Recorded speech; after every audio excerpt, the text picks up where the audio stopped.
Сулайман тоо тууралуу маалымат. Саламатсыздарбы, урматтуу зыяратчылар.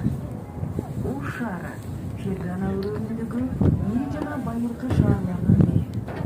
Ал эми шаардын борборунан тарыхый архитектуралык эстеликтерге бай Сулайман тоосу орун алган.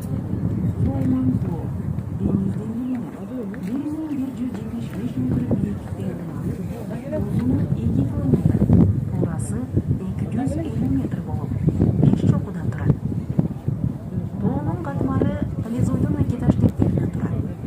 Капталдары тек, аскалуу, этегинде жана курчап турган түздүктөрүндө антропогендик ботфон тектери бар. Ал эми тоо капталдары жарым чөл ландшафтынан мүнөздүү. Окумуштуулардын изилдөөлөрүндө тоо беттеринде 400гө жакын петроглифтер бар экендиги далилденген.